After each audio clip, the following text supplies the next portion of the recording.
दोस्तों एक ऐसा पर्वत है जिसे दुनिया के लोग महादेव का घर कहते हैं। सुंदर हिमालय के बीच स्थित ये पर्वत अपने अंदर कई राज छिपाए हुए है। ये जगह कोई और नहीं बल्कि कैलाश पर्वत है, जिसकी समुद्र तल से ऊंचाई लगभग 6600 मीटर से भी ज्यादा है। और ये एक ऐसा पहाड़ है जहाँ से पूरी दुनिया को चलाया जाता है। अब लोगों का ये मानना है कि भगवान शिव यहाँ अपने पूरे परिवार और गणों के साथ निवास करते हैं, और इसीलिए ये कोई आम पर्वत नहीं। हमारे हिंदू धर्म में ऐसा कहा जाता है कि यहीं से महादेव पूरी दुनिया को अपने हिसाब से चलाते हैं, यानी कि हम सबकी जिंदगी की उन्हीं के हाथ में है, और जो भी होता है उन्हीं की मर्जी से होता है। विष्णु पुराण के मुताबिक करीब 2 करोड़ साल पुराना ये पर्वत रूबी गोल्ड और लैपिस लाजुली से मिलकर बना है। वहीं कुछ पौराणिक कथाओं की माने तो इस पर्वत के पास रावण के सौतेले भाई कुबेर का शहर भी है। और तो और यहीं से विष्णु जी के कर कमलों से निकलकर पावन नदी गंगा कैलाश पर्वत की चोटी पर गिरती है, जहाँ भगवान शिव उसे अपनी जटाओं में भरकर धरती पर हमारे और आपके लिए एक पावन और निर्मल धारा के रूप में बहाते हैं। इसी के साथ ऐसा भी माना जाता है कि इस दिव्य पर्वत के ऊपर स्वर्ग और नीचे मृत्यु लोक है।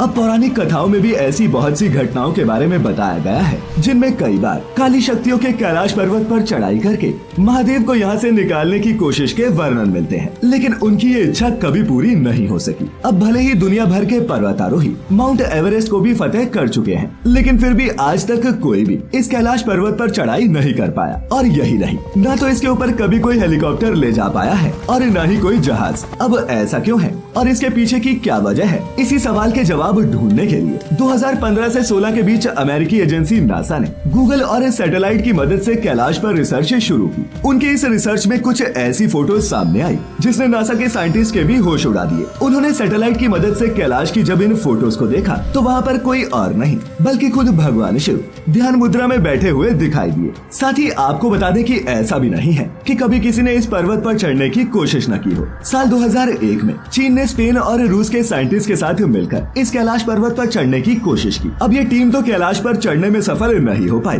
लेकिन उन्होंने वहाँ जो कुछ फील किया वो काफी ज्यादा चौंकाने वाला था। उन्होंने बताया कि उन सभी ने पर्वत पर चढ़ने का सीधा रास्ता ढूंढ लिया था, और फिर जैसे ही वो उस पर आगे बढ़े तो बहुत ही भयानक बर्फबारी शुरू हो गई और बर्फीले तूफान ने उस रास्ते को पूरी तरह से बंद कर दिया। वहीं रशिया के एक पर्वतारोही ने बताया कि जब वो पर्वत के पास पहुँचे तो उनका दिल जोरों से धड़कने लगा। उन्हें डर लग रहा था और उनके अंदर से ये आवाज आ रही थी कि अब उन्हें इससे आगे नहीं जाना चाहिए। जिसके बाद वो अपनी टीम लेकर नीचे आ गए और तब जाकर उनका मन हल्का होने लगा। इसके साथ ही कैलाश पर चढ़ने वाले एक साइंटिस्ट ने बताया कि कैलाश पर चढ़ना बिल्कुल नामुमकिन है, क्योंकि ये पर्वत किसी न दिखने वाली शक्ति के जरिए प्रोटेक्टेड है। मित्रों, कैलाश पर्वत किसी आम पर्वत से कहीं ज्यादा है, और ये प्रूव करने के लिए कैलाश की एक और बात बेहद खास है। वो ये है कि ये पर्वत अपनी जगह लगातार बदलता रहता है, या फिर यूँ कहें कि समय समय पर इधर उधर मूव करता रहता है। काफी सारे पर्वतारोही ये बताते हैं कि इस पर्वत पर चढ़ते हुए बीच में ही उनका रास्ता बदल जाता है, और वो कई बार सही रास्ते पर चलते चलते भी गलत रास्ते पर निकल जाते हैं। वहीं हिंदू धर्म में भरोसा रखने वाले लोग कहते हैं कि भगवान शिव आपका रास्ता तभी रोकते हैं अगर आपने अपने जीवन में अच्छे काम नहीं किए हो, क्योंकि एक भी बुरी मंशा वाले इंसान की नेगेटिव एनर्जी कैलाश पर्वत की पवित्रता को भंग कर सकती है। वहीं दोस्तों, इस पर्वत के ऊपर कुल 7 तरह की रोशनी चमकती है, और बहुत से लोगों ने इस रोशनी को चमकते हुए देखा है। अब इसके बारे में साइंटिस्ट का कहना है कि ऐसा पर्वत के मैग्नेटिज्म यानी कि उसके चुंबकीय बल की वजह से हो सकता है। वहीं धार्मिक मान्यताओं के मुताबिक इस जगह पर पुण्यात्माओं का वास है, इसीलिए यहाँ ये रोशनी चमकती है। इसके अलावा कैलाश के आकार से भी अब तक पर्दा नहीं उठ पाया। कहते हैं कि कैलाश दिखने में एक पिरामिड की तरह है। इसके साथ ही ये भी कहा जाता है कि कैलाश पर्वत धरती का केंद्र बिंदु है, और बहुत से लोग इस जगह को भौगोलिक ध्रुव मानते हैं। और तो कैलाश मानसरोवर के आसपास डमरू और ओम की ध्वनि सुनाई देती है, और इसको लेकर धार्मिक मान्यता ये है कि भगवान शिव के निवास स्थान होने की वजह से यहाँ ऐसा होता है। हालांकि अब तक इस बात से पर्दा नहीं उठ पाया। और सिर्फ यही नहीं, कहते हैं कि यमराज कैलाश को उन लोगों से बचाते हैं जिन्होंने अपने पूरे जीवन में सिर्फ बुरे काम किए हो। अच्छा, हमने आपको ये तो बता दिया कि कैलाश पर्वत पर आज तक कोई चढ़ाई क्यों नहीं कर पाया, लेकिन महादेव के भक्त यहाँ परिक्रमा करने जरूर आते हैं। कहते हैं कि इसको पूरा करने के लिए सबसे पहले हमें यमराज के द्वार को पार करना होता है। ये काल देवता से परमिशन लेने जैसा है, और ऐसा कहा जाता है कि जब भी कोई आदमी तीर्थ यात्री यम द्वार को पार कर लेता है तब उसे पीछे मुड़कर नहीं देखना चाहिए, क्योंकि उसको पार करना देवता को सम्मान देने के बराबर होता है। कहते हैं कि अगर आपने द्वार को पार करने के बाद पीछे मुड़कर देख लिया तो आपके जीवन का बुरा समय शुरू हो जाएगा। ऐसे आदमी को यात्रा के समय किसी तरह की अनहोनी का सामना करना पड़ सकता है। अब दोस्तों, कैलाश ऐसे ही कई रहस्यों से भरा हुआ एक जादुई पर्वत है। हर साल कम से कम 20,000 लोग कैलाश मानसरोवर की यात्रा पर जाते हैं ताकि वो अपने अंदर के अध्यात्म को और करीब से जान सके। वहीं यहाँ जाने वाले यात्री पर्वत की क्लॉकवाइज डायरेक्शन में परिक्रमा करते हैं। कहा जाता है कि इंसान कई बार जन्म लेता है और कैलाश की एक परिक्रमा आपके पूरे लाइफ साइकिल के बराबर होती है। हिंदू धर्म के लोग ऐसा मानते हैं कि इस पर्वत की परिक्रमा करने से उन्हें मोक्ष की प्राप्ति होगी। अब मित्रों, आपको ये भी बता दें कि इस विशालकाय पर्वत पर समय बहुत ही अजीब तरह से बदलता है। जैसे कि यात्री यहाँ से जब वापस आते हैं तो 12 घंटों के अंदर ही उस आदमी के नाखून और बाल बड़ी ही तेजी से बढ़ते हैं। कुछ दिनों का कैलाश के लिए तय किया गया ये सफर मानो ऐसा लगता है कि आपने अपनी लाइफ का फास्ट फॉरवर्ड बटन दबा दिया हो। ये पर्वत अपने अंदर पॉजिटिविटी के साथ साथ बहुत से रहस्य भी छिपाए हुए हैं। और सिर्फ यही नहीं, दुनिया के इस सबसे रहस्यमय पर्वत के पास 2 झीलें भी हैं। एक का नाम मानसरोवर है तो वहीं दूसरी का नाम है राक्षस ताल। कहते हैं कि मानसरोवर एक ऐसा सरोवर है जिसका पानी बहुत ही स्वच्छ और पवित्र है। पुराणों की माने तो महादेव द्वारा प्रकट किए गए जल के वेग से जो झील बनी थी उसी झील को मानसरोवर कहा गया। वहीं सरोवर को लेकर ये भी कहा जाता है कि जब बहुत भीषण गर्मी के दिन शुरू होते हैं तब मानसरोवर की बर्फ पिघलती है और बर्फ पिघलने से एक अलग ही तरह की आवाज सुनाई देती है। इस आवाज को लेकर कुछ लोगों का कहना है कि ये मृदंग की आवाज है।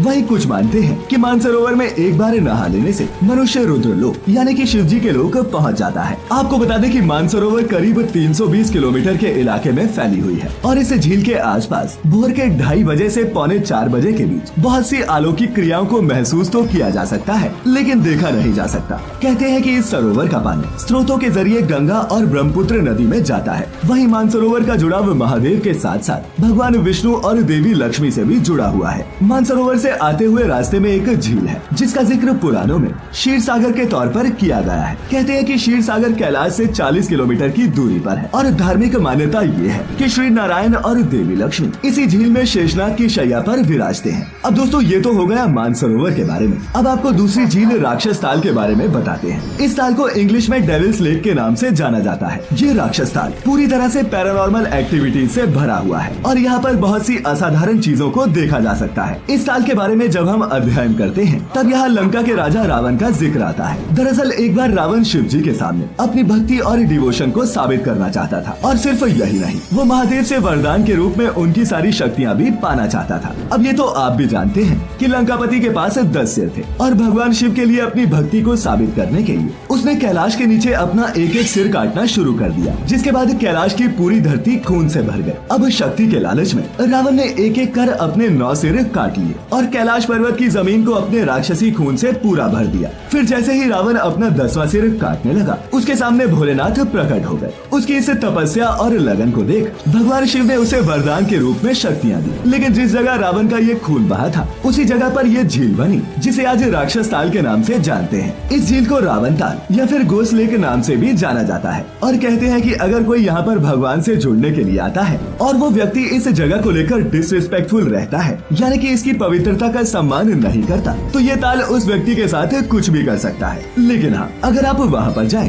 तो इस ताल का पानी भूलकर भी ना पिए, वरना आपको बहुत गंभीर बीमारियाँ पकड़ सकती है और कई बार तो इस वजह से मौत भी हो जाती है। रामायण के उत्तरकांड के मुताबिक एक बार अपनी शक्तियों के अहंकार में आकर रावण सीधा कैलाश पर्वत पर चला गया और फिर उसने भगवान शिव को ही युद्ध के लिए ललकारा। लेकिन जब भगवान शिव ने उसे कोई जवाब नहीं दिया तो लंकेश ने उन्हें कैलाश के साथ उठाकर फेंकने का मन बनाया और फिर बिना कुछ सोचे समझे वो पर्वत की चीजों को तहस नहस करने लगा। रावण के ऐसे बर्ताव को देख महादेव ने बस अपने अंगूठे के बल से ही कैलाश को स्थिर कर दिया, जिसकी वजह से रावण का हाथ इस विशालकाय पर्वत के नीचे दब गया। कैलाश पर्वत के भार से उसके हाथ में दर्द होने लगा और वो दर्द के मारे छटपटाने लगा। फिर काफी कोशिश करने के बाद जब रावण अपना हाथ नहीं निकाल पाया तो वो वहीं खड़े खड़े महादेव की स्तुति करने लगा। कहते हैं कि उसी पल लंकापति ने शिव तांडव स्तोत्र की रचना की थी और इस पर महादेव ने प्रसन्न होकर उसे छोड़ दिया था। इसके बाद रावण ने भोलेनाथ से अपने किए के लिए माफी मांगी और फिर उनकी शरण में आ गया। तो मित्रों, क्या आप भी इस कैलाश पर्वत की मिस्ट्रीज को सॉल्व करने या फिर मरने के बाद स्वर्ग की प्राप्ति के लिए जाना चाहते हैं? तो एक बात तो तय है, वहाँ पहुँचकर आपकी लाइफ में एक पॉजिटिव चेंज जरूर आएगा जो आपको पहले से एक बेहतर इंसान बना देगा। इसी के साथ वहाँ से लौटकर आने पर आपके पास ऐसी कई एडवेंचरस कहानियाँ होंगी जो आप सबको बता सकते हैं। तो दोस्तों, आज की इस वीडियो में फिलहाल इतना ही। हमारी ये प्रस्तुति अगर आपको अच्छी लगी हो तो इसे अपने दोस्तों रिश्तेदारों के साथ जरूर साझा करें और इस तरह की सभी आध्यात्मिक और धार्मिक जानकारियों के लिए जुड़े रहे द डिवाइन टेल्स परिवार के साथ। और हाँ, अब आप हमारी वीडियोस फेसबुक पर भी देख सकते हैं, जिसके लिए आपको लाइक करना होगा हमारा पेज द डिवाइन टेल्स। तो मित्रों, फिलहाल आज के लिए बस इतना ही। अब इजाजत दें। आपका बहुत बहुत शुक्रिया।